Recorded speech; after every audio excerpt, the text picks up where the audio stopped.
IT ಸಿಟಿಯಲ್ಲಿ cylinder supply ಆಗದೆ hotel close ಆಗಿದೆ. ಕಳೆದ 3 ದಿನಗಳಿಂದ ಐಡಿಸಿ ಹೋಟೆಲ್ ಬಂದ್ ಮಾಡಿದ್ದಾರೆ. ಬೆಂಗಳೂರಿನ ಗಾಂಧಿನಗರದಲ್ಲಿ ಈ ಒಂದು ಹೋಟೆಲ್ ಇದೆ. ಇಡ್ಲಿ, ದೋಸೆ, ಕಾಫಿಗೆ ಸಿಕ್ಕಾಪಟ್ಟೆ ಫೇಮಸ್ ಆಗಿರುವಂಥದ್ದು ಐಡಿಸಿ ಹೋಟೆಲ್. ನಿತ್ಯ ಹೋಟೆಲ್ಗೆ ಭೇಟಿಯನ್ನು ಕೊಡ್ತಾರೆ. ನೂರಾರು ಸಂಖ್ಯೆಯಲ್ಲಿ ಗ್ರಾಹಕರು ಈ ಒಂದು ಹೋಟೆಲ್ಗೆ ಬರ್ತಾರೆ. ಸಿಕ್ಕಾಪಟ್ಟೆ ಫೇಮಸ್ ಹೋಟೆಲ್. ಅನಿಲ ಪೂರೈಕೆ ಆಗ್ತಾ ಇಲ್ಲ. ಆ ಒಂದು ಸಮಸ್ಯೆಯಿಂದಾಗಿ ಮುಂದಿನ ದಿನಗಳಲ್ಲಿ ಅದು ಕ್ಲಿಯರ್ ಆಗುವವರೆಗೂ ಕೂಡ ಹೋಟೆಲ್ ಕ್ಲೋಸ್ ಅಂತ ಹೇಳಿ ಬೋರ್ಡನ್ನು ಹಾಕಿಬಿಟ್ಟಿದ್ದಾರೆ. ಕೋವಿಡ್ ಸಮಯ ಬಿಟ್ಟರೆ ಇದೇ ಮೊದಲ ಬಾರಿಗೆ ನಾವು ಕ್ಲೋಸ್ ಮಾಡ್ತಾ ಇರೋದು ಅಂತ ಹೇಳಿ ಬೋರ್ಡನ್ನು ಹಾಕಿಬಿಟ್ಟಿದ್ದಾರೆ. ಮುಂದಿನ ಸೂಚನೆ ಬರುವವರೆಗೂ ಕೂಡ ನಾವು ಮುಚ್ಚಲ್ಪಟ್ಟಿರ್ತೀವಿ ಹೋಟೆಲನ್ನು ಅಂತ ಬೋರ್ಡ್ ಹಾಕಿದ್ದಾರೆ. ಇದೇ ನೋಡಿ ಫಸ್ಟ್ ಟೈಮ್. ಅಂದರೆ ಅದು ಕೊರೋನಾ ಕಾರಣಕ್ಕೋಸ್ಕರ ಹಿಂದೆ ಒಂದು ಸಲ ಹೋಟೆಲನ್ನು ಬಂದ್ ಮಾಡಲಾಗಿತ್ತು. ಅದಾದಂತಹ ನಂತರವಾಗಿ ಅದರಲ್ಲೂ ಕೂಡ ಕಾಫಿ, ಟೀ ಇರ್ಬೋದು, ಭಾಳಷ್ಟು ಊಟ ಏನು ತಯಾರನ್ನು ಮಾಡ್ತಾಯಿದ್ರು, ತಿಂಡಿ ಎಲ್ಲ.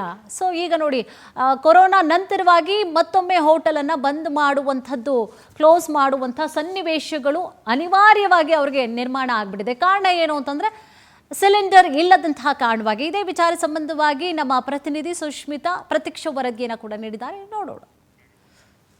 ಇಂದಿಗೆ 4 ದಿನವಾಗ್ತಾ ಇದೆ ಐಡಿಸಿ ಹೋಟೆಲ್ ನ ಗ್ಯಾಸ್ ಇಲ್ಲ ಅಂತ ಹೇಳಿ ಕ್ಲೋಸ್ ಮಾಡಿ. ಸದ್ಯ ನಾನು ಇವಾಗ ಗಾಂಧಿನಗರದಲ್ಲಿರುವಂತಹ ಐಡಿಸಿ ಹೋಟೆಲ್ ಮುಂಭಾಗದಲ್ಲಿ ಇದ್ದೀನಿ.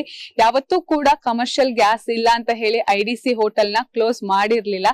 ಈ ಹಿಂದೆ ಕೋವಿಡ್ ಇದ್ದಂತಹ ಸಂದರ್ಭದಲ್ಲಿ ಪ್ಯಾಂಡಮಿಕ್ ಸಿಚುಯೇಷನ್ ಸಮಯದಲ್ಲಿ ಮಾತ್ರ ಈ ಒಂದು ಹೋಟೆಲ್ ಅನ್ನ ಕ್ಲೋಸ್ ಮಾಡಲಾಗಿತ್ತು. ಅದಾದ ಬಳಿಕ ಇದೇ ಮೊಟ್ಟ ಮೊದಲ ಬಾರಿಗೆ ಹೋಟೆಲ್ ಒಂದು ಗ್ಯಾಸ್ ಇಲ್ಲ ಅಂತ ಹೇಳಿ ಕ್ಲೋಸ್ ಆಗ್ತಾ ಇರುವಂತದ್ದು. ಸದ್ಯ ನೀವು ಹೋಟೆಲ್ ಮುಂಭಾಗದಲ್ಲೂ ಕೂಡ ನೀವು ಒಂದು ಬೋರ್ಡ್ ಅನ್ನ ನೋಡಬಹುದು. ಅನಿಲ ಪೂರೈಕೆ ಸಮಸ್ಯೆಯಿಂದಾಗಿ ಮುಂದಿನ ಸೂಚನೆ ಬರೋವರೆಗೂ ಕೂಡ ಈ ಒಂದು ಔಟ್ಲೆಟ್ ಅನ್ನ ಮುಚ್ಚಲಾಗಿದೆ ಅಂತ ಹೇಳಿ.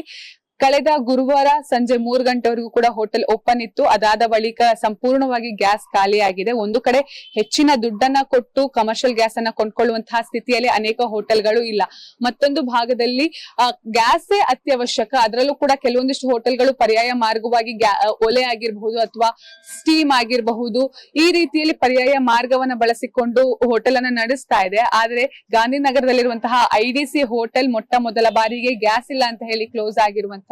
ಹಾಗೆ ಇದನ್ನೇ ನಂಬ್ಕೊಂಡು ಸಾಕಷ್ಟು ಉದ್ಯೋಗಿಗಳು ಕೂಡ ಇಲ್ಲಿ ಇದ್ರು. ಆದ್ರೆ ವಿಪರ್ಯಾಸ ಅಂತ ಹೇಳಿದ್ರೆ ಇವಾಗ ಸದ್ಯ ಹೋಟೆಲ್ ಕ್ಲೋಸ್ ಆಗಿ 4 ದಿನವಾಗಿದೆ. ಇದ್ರ ಜೊತೆಗೆ ಗಾಂಧಿನಗರದಲ್ಲಿರುವಂತಹ ಐಡಿಸಿ ಹೋಟೆಲ್ ಅಂತ ಹೇಳಿದ್ರೆ ಪ್ರತಿನಿತ್ಯವೂ ಕೂಡ ನೂರಾರು ಜನ ಇಲ್ಲಿ ಇಡ್ಲಿ, ದೋಸೆ, ಕಾಫಿಯನ್ನ ತಿನ್ಲಿಕ್ಕೆ ಹಾಗೆ ಕುಡಿಲಿಕ್ಕೆ ಬರ್ತಾ ಇದ್ರು. ಆದ್ರೆ ಸದ್ಯ ಇವಾಗ ಹೋಟೆಲ್ ಕ್ಲೋಸ್ ಆಗಿರೋದ್ರಿಂದಾಗಿ ಯಾವಾಗ ಓಪನ್ ಆಗುತ್ತೆ ಅಂತಾನೂ ಕೂಡ ಗೊತ್ತಿಲ್ಲ. ಸದ್ಯ ರಾಜ್ಯ ಸರ್ಕಾರಗಳು 20% ಕಮರ್ಷಿಯಲ್ ಗ್ಯಾಸ್ ಅನ್ನ ಪೂರೈಕೆ ಮಾಡ್ಬೇಕು ಅಂತ ಹೇಳಿ ಇವಾಗ ಕೇಂದ್ರದಿಂದ ಒಂದು ಸೂಚನೆ ಬಂದಿದೆ. ಹೀಗಾಗಿ ಇದನ್ನ ಎಷ್ಟು ಮಟ್ಟಿಗೆ ರಾಜ್ಯ ಸರ್ಕಾರವು ಕೂಡ ಪಾಲಿಸುತ್ತೆ, ಜೊತೆಗೆ ಹೋಟೆಲ್ಗಳಿಗೆ ಎಷ್ಟು ಮಟ್ಟಿಗೆ ಗ್ಯಾಸ್ ಸಪ್ಲೈ ಅನ್ನ ಮಾಡುತ್ತೆ ಅನ್ನೋದನ್ನ ಕಾದ್ ನೋಡ್ಬೇಕಾಗಿದೆ. ಒಂದು ವೇಳೆ ಏನಾದ್ರು 20% ಗ್ಯಾಸ್ ಅನ್ನ ಸಪ್ಲೈ ಮಾಡಿದ್ರು ಅಂತ ಹೇಳಿದ್ರೆ ಕೆಲವೊಂದಿಷ್ಟು ಹೋಟೆಲ್ಗಳಿಗೆ ಇದು ಸಹಾಯಕ ಆಗುತ್ತೆ. ಹಾಗೆ ಕೆಲವೊಂದಿಷ್ಟು ಹೋಟೆಲ್ಗಳು ಈಗಾಗಲೇ ಪರ್ಯಾಯ ಮಾರ್ಗವನ್ನ ಅನುಸರಿಸಿ ಹೋಟೆಲ್ಗಳನ್ನ ನಡೆಸ್ತಾ ಇದೆ. ಒಟ್ನಲ್ಲಿ ಈ ಒಂದು ಯುದ್ಧದಿಂದಾಗಿ ಭಾರತ, ಅದರಲ್ಲೂ ಕೂಡ ಬೆಂಗಳೂರಿನ ಹೋಟೆಲ್ ಉದ್ಯೋಗಿಗಳು ಸಾಕಷ್ಟು ಕಷ್ಟವನ್ನಂತೂ ಪಡ್ತಾ ಇದ್ದಾರೆ. ಕ್ಯಾಮರಾ ಪರ್ಸನ್ ಸಂದೇಶ್ ಜೊತೆ ಸುಷ್ಮಿತಾ ಪೂಜಾರಿ, ಪವರ್ ಟಿವಿ, ಬೆಂಗಳೂರು.